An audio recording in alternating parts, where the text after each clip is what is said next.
Hey y'all, Daniel Aaron back with you. And you've been rolling now for a couple weeks and you're on the cusp of going into phase 3. So I'm hoping that you have established by now your basic morning breath. And really this is the key to the whole thing. If you're struggling at all, or if you could be on phase 1 of this process, and just in phase 1, let me say it this way: you could be on sort of the preliminary level of encountering this, which means you're just taking in the information, listening to me, reading the stuff and absorbing it, and it's working on you. Or you could be on phase 2. I need to change language, but you could be on the deeper level of that, where you are um, going deeper with it and you're actually doing the practice. Or you could be so established in that you're taking it further. Either way, this morning what I have for you is some variations. And some of y'all know one of our most basic human needs is certainty and stability, which is why for some of us having a practice is so important, part of why. And on the flip side of that, we all need variety, we need change, we need things to be spicy and different to keep our interest in it. And I want this to succeed for you. I want this to work for you. I want you to succeed with it. So here are some variations that you could use. You don't need to. If your morning breath, if your awakening breath is working for you just as it is, keep it straight, keep it simple, totally fine. You can have infinite variety within just the practice that I've given you so far, because every day is different, and because you're also working with yourself and over time and progressing. And you may have already, well, all right, let's get into it. You may have already started timing your suspensions, in which case, awesome. And what you can do with that is write them down each day: suspension 1, suspension 2, suspension 3. The way I do it is just with my phone and stopwatch, and then I hit lap, and that makes it really easy. It's just a touch of a button. So that's one, timing and progression, and that's awesome to chart it so you can notice how much you are progressing. Now, if you want to go on to some other variations, here are some of the ones I do. I'll give you a little review. Phase 1 of the breathing, as I've done with you and hopefully you're doing, is first breath, a little bit of cat-cow, so spinal flexion and uh, opening, in, out, right? Flexion, extension, flexion, extension. And okay, so that's the first breath. Second breath, here's what I do. This may or may not work for you. As I'm going into it, because I make it all part of my sort of yoga nature run experience in the morning. Sometimes, not always. I always make it. And hey, key point. Always make it so it works for you. Right? Make it so it works for you. Find a way to make it work. The result is what counts, and that is the awakening, that is the enlivening, that is the tuning in with life. All right, now, so I love to do this one on the second breath if it works in my day and my space and my time, and that is like this. I do the same thing. Actually, I'll describe it for you first. I do the same thing that we've talked about, second breath, just the same, maybe less spinal flexion, or maybe not any at all, and just focusing on the breath. And then I start to backbend with it, which I guess I'm going to show you rather than tell you first. It looks like this.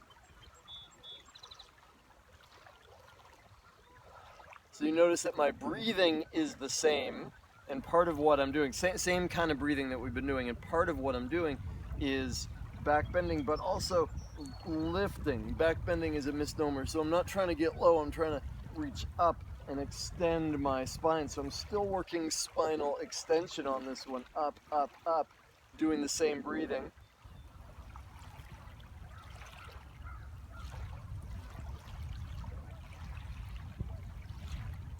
And I do that for a little bit. Now that's a bit more advanced, and I want you to only do that if you're really yogically sound and confident, and maybe the first several times you do it so that if you happen to fall, and I have fallen before, not doing this. I've fallen in other ways in yoga stuff.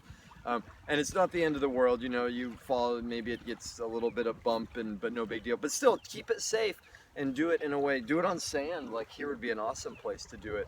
And so it's, you know, the same, you can go the same way. And as we bring this energy in, one of the things you'll find is creating that higher alkalinity also increases flexibility. The energy that comes in helps open up the channels, and I get deeper into back bending or spinal extension by doing this than I ever did in my hardcore, disciplined, everyday cranking yoga practice where I was working that back bend. Energy, alkalinity. All right, and a couple more. Y'all up for it? A couple more. Are you awake? Are you doing? Let's take a breath right now. Ready?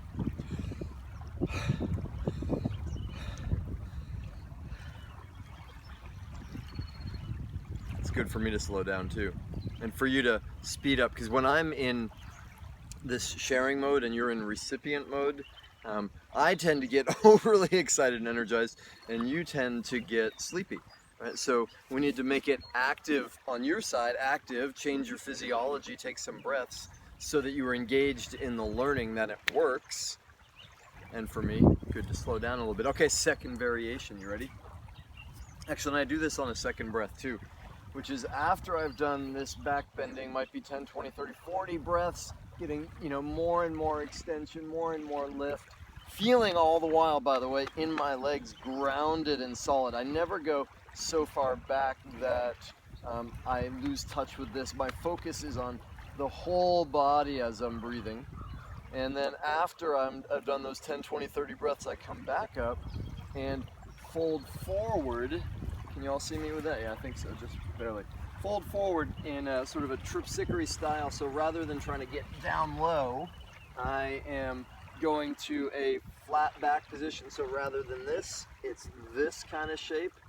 And the way I do it, I've been watching the TV show Avatar, so connecting back to The Last Airbender, connecting back to my martial arts roots is I place my hands like this. You could do it like this. You could do it without your hands.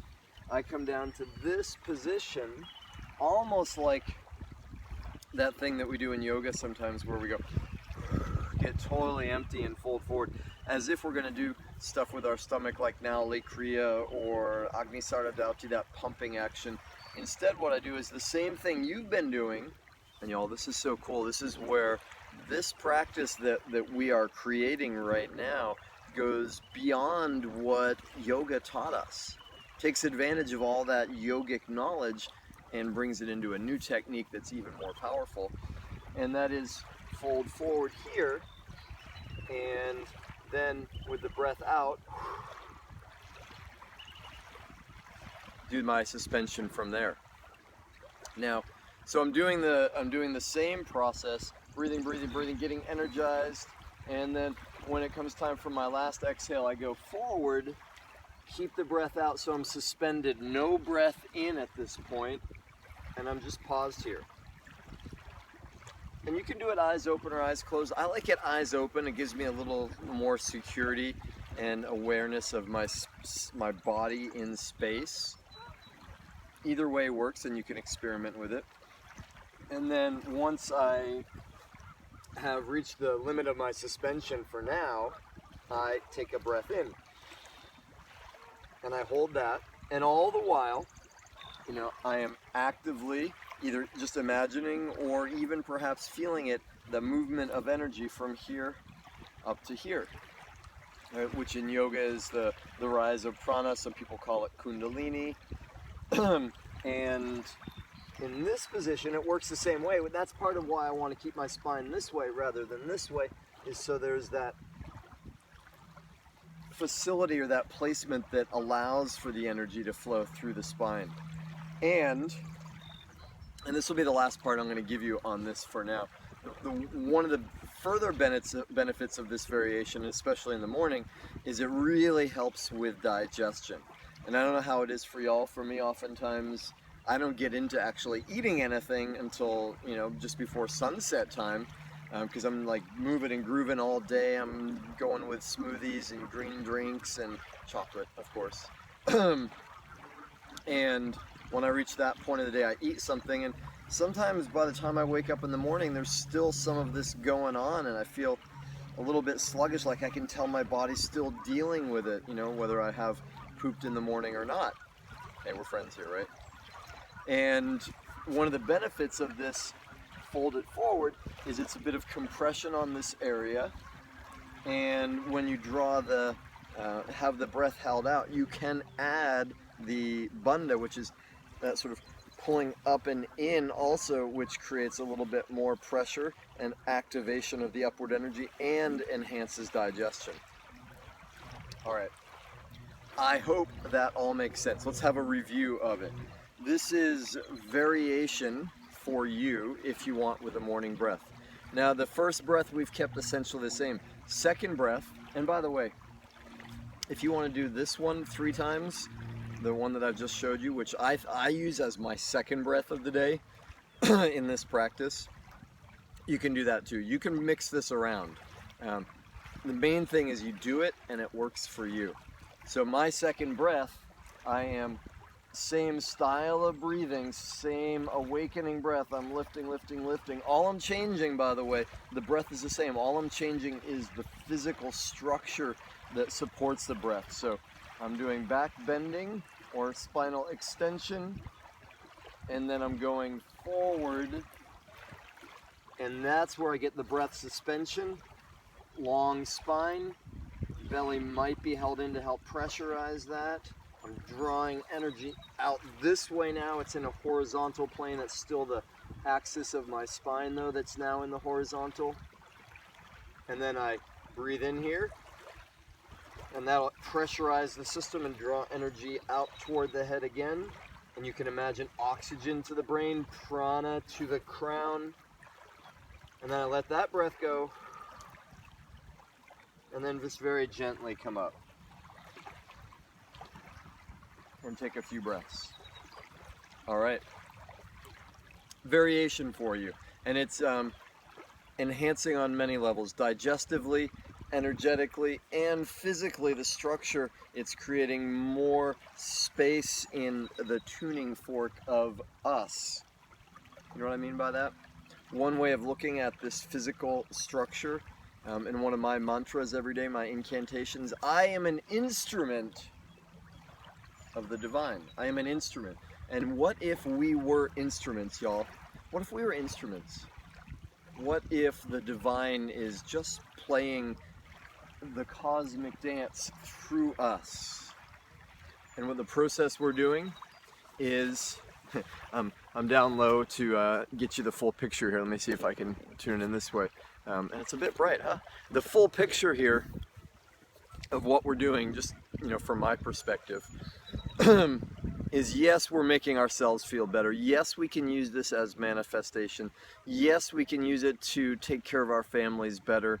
And all of that is important and counts.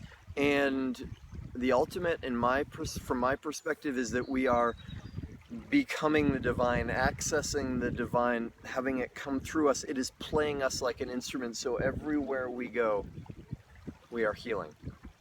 We are bringing God's light, the universe's light, to everyone we touch. I'll close this little piece with my variation of a Yogi Tea quotation I got the other day, which is something like this: be the lighthouse. Except for us, we're moving and grooving. And it might be safety, our light. It might be just uplifting. It might be just making people happy. And y'all, this process, this practice that you're doing, I know it's just a few minutes a day. It's so powerful though. This tuning in, bringing in of energy everywhere you go. And you can tune in and notice this too. You are lighting people up. All right, y'all, thank you for your courage, your commitment to growth. Thank you for being the light. Thank you for giving me the chance to share with you. See you soon.